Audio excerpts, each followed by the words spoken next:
Une grosse affaire de chèques volés. Tout commence par une voiture à vendre et il y en a pour 25 000 €. Un couple s'est fait avoir, ils vont nous raconter ça. Nous allons voir ce que nous pouvons faire pour eux. Nous accueillons sur ce plateau Corinne et Philippe. Bonsoir. Philippe et Corinne Poulin habitent à Courbevoie. Il y a 6 mois, Philippe vend sa voiture 25 000 € contre un chèque de banque. Malheureusement pour Philippe, le chèque faisait partie d'un chéquier volé dans une banque. Philippe, Corinne, bonsoir. Bonsoir. Soyez les bienvenus. 25 000 € alors que vous aviez fait tout ce qu'il fallait, c'est-à-dire que l'acheteur, celui qui est venu acheter votre voiture, est venu avec un chèque de banque, ce qui est la meilleure des garanties. Et pourtant, comment avez-vous pu tomber dans le panneau? Ce reportage de Charles Boulin nous l'explique. Nous sommes traités comme des coupables alors que nous sommes simplement des victimes. Si Philippe et Corinne Poulin sont en colère, c'est qu'ils sont les héros malheureux d'une incroyable histoire. Lors de la vente de leur véhicule, les époux Poulin encaissent un chèque de banque d'une valeur de 25 000 €. Mais surprise, quelques temps plus tard, la banque récupère l'argent sans leur accord. C'est trop facile de créditer, de débiter, de faire ce qu'ils veulent en fait avec notre argent. Tout débute le 16 novembre dernier. Philippe Poulin décide de vendre son véhicule à un particulier via une petite annonce. Après plusieurs contacts téléphoniques, un homme est intéressé. Un rendez-vous est fixé. Voilà, donc c'est ici que ça s'est passé. C'est ici que je lui ai présenté le véhicule. Donc lorsqu'on est arrivé, il est descendu après l'essai et a fait le tour de la voiture. Bon, on l'a regardé sous toutes les coutures comme tout acheteur. Bon, il présentait bien, habillé, impeccable, costume, cravate. Franchement très bien habillé, quelqu'un de très poli, courtois. L'affaire est conclue, le prix de vente du véhicule est de 25 000 €. Philippe est confiant, mais il décide tout de même de prendre les précautions d'usage dans ce type de vente. Je lui demande de me présenter une pièce d'identité, il me présente son permis de conduire. Comme j'ai la pièce sous les yeux et que j'ai vérifié qu'il s'agissait bien d'un chèque de banque, le papier filigrane, je sais reconnaître un vrai chèque de banque depuis le temps que je vends des véhicules. À ce moment-là, j'ai aucun doute. Tout peut se passer tout à fait normalement et c'est pour cette raison que je le laisse partir avec le véhicule sans aucune arrière-pensée. Philippe dépose donc son chèque à son agence dès le lendemain. Lorsque j'ai déposé le chèque sur mon compte, à aucun moment il y a eu un doute sur la validité de ce chèque.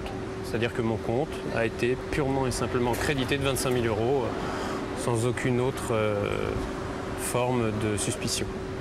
Ces 25 000 € vont même lui permettre de solder un vieux crédit. Mais peu après l'encaissement, coup de théâtre. 3 semaines après avoir déposé le chèque sur mon compte, je suis recontacté par mon chargé de clientèle qui m'informe que le chèque est en fait un chèque volé et que sans aucune autre forme d'information que ce soit, sans me demander mon avis, on m'a débité en date du 5 décembre de 25 000 €. J'accuse le coup parce que ça me paraît complètement impossible. Je suis complètement surpris. Dans les premières minutes, j'y crois pas. Je me dis, il y a une erreur quelque part. Et quand je consulte mes comptes, je m'aperçois qu'il n'y a pas d'erreur puisque je suis débiteur de 25 000 €. Et effectivement, Philippe a affaire à un escroc. Le chèque n'est pas falsifié, c'est un vrai. Il a été volé dans une banque. Impossible pour lui de déceler l'arnaque. C'est un chèque de 25 000 € et qui est vraisemblablement un chèque de banque puisque lorsque l'on regarde en transparence, on voit bien qu'il y a d'une part la mention chèque de banque avec la Marianne de chaque côté, ainsi que les incrustations à l'intérieur du papier, qui fait que c'est un papier qui est censé être infalsifiable. En revanche, le banquier, lui, ne peut ignorer que le chèque est volé. Il fait l'objet d'un dépôt de plainte et d'une opposition depuis plus d'un mois. Comment est-il possible que j'ai pu déposer ce chèque sans que personne, à aucun moment, ne me dise « Attention, c'est un chèque volé ». Alors que, logiquement, l'information est censée avoir circulé. J'imagine que lorsque une agence se fait voler un chéquier, l'ensemble des agences du territoire sont informées que les chèques de tel numéro sont des chèques volés, auquel cas, soyons vigilants. Maître Malaisé est spécialiste du droit bancaire. Il confirme les propos de Philippe. Lorsque la banque a enregistré cet incident grave, le fait qu'un chéquier ait été dérobé, alors il n'y a pas l'ombre de l'esquisse d'un doute a priori pour que la banque ait diffusé dans tous ses réseaux et par la voie informatique, c'est-à-dire de manière instantanée, une information aussi importante que celle-là. Donc il n'y avait aucune raison, aucune justification, sauf un dérèglement informatique, pour que telle ou telle agence, importante ou pas importante, n'ait pas connaissance de cet événement. La partie la plus folle dans cette histoire, c'est que ce chèque a été émis par une agence et déposé dans une autre agence, mais à l'intérieur d'une même banque. C'est-à-dire les deux agences font partie de la même enseigne. Philippe porte alors plainte pour escroquerie, mais il est trop tard, la voiture et l'escroc se sont volatilisés. L'homme possédait de faux papiers. Qu'importe, les poulains ne sont pas inquiets, ils ont entièrement confiance en leur banque. Un chèque de banque volé, pour nous, c'est quelque chose d'impossible. Et c'est là tout le problème. Donc, sur le moment, on se dit qu'ils vont forcément assumer leurs responsabilités. Ils se sont fait voler un chèque, et ben, ils se sont fait voler un chèque. Commence alors une négociation à l'amiable entre la famille Poulain et l'agence. La directrice de mon agence m'a appelé sur mon portable, et je m'en souviens très bien, c'était le 19 décembre 2002, pour me dire « Monsieur Poulain, j'ai une très bonne nouvelle, nous allons recréditer votre compte ».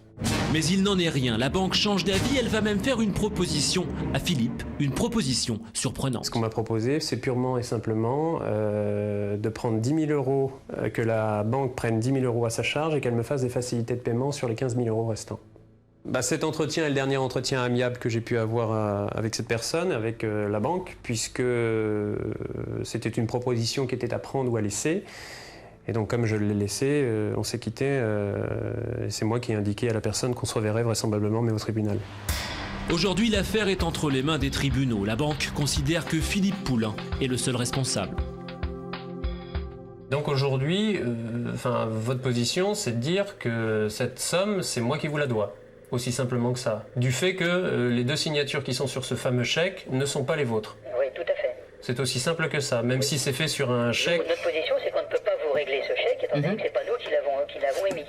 Il y a personne qui est venu nous donner, qui est venu nous faire provision pour ce chèque pour qu'on vous l'établisse à votre ordre. Oui, mais c'est tout de même vous qui vous êtes fait voler un chéquier de chèque de banque, qui aujourd'hui, chèque de banque, est le moyen le plus sûr pour un particulier de se faire payer. On est d'accord?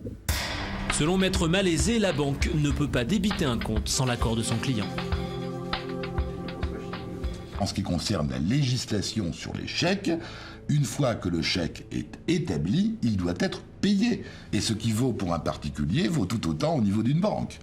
Et c'était à elle de se prémunir contre un incident aussi grave que celui d'une falsification ou a fortiori d'un vol d'un chéquier complet de chèque de banque. Et par conséquent, à ce niveau-là, la banque ne peut pas, si vous voulez, se faire justice à elle-même.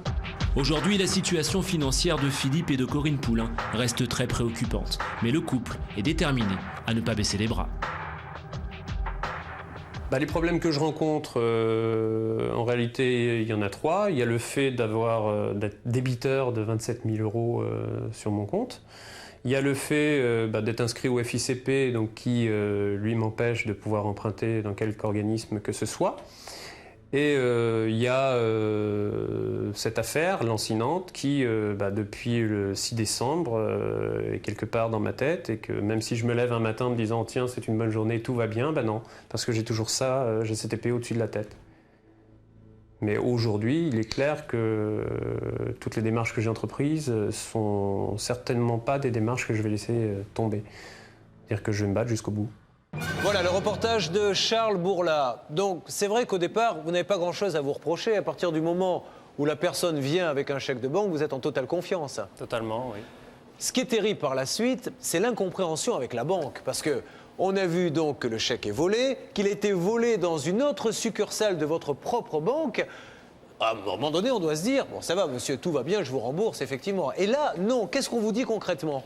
Concrètement, on me dit que, étant donné que les signatures qui sont sur ce chèque ne sont pas les signatures des personnes habilitées à signer chez nous, eh bien, notre responsabilité ne peut pas être engagée. À aucun moment on vous dit, le chèque était volé chez nous, on n'avait qu'à le mettre en sécurité, c'est un petit peu notre faute. Non, c'est pas votre faute. Non, c'est pas la leur. À aucun moment. C'est dommage pour moi, mais c'est comme ça. Ça, c'est bien, cette phrase. J'aime beaucoup. C'est dommage pour vous, monsieur, mais c'est comme ça. Corinne, c'est une grosse somme, donc elle a été du jour au lendemain. Parce que, est-ce que vous avez été prévenue, Corinne, qu'ils reprenaient les 25 000 euros ?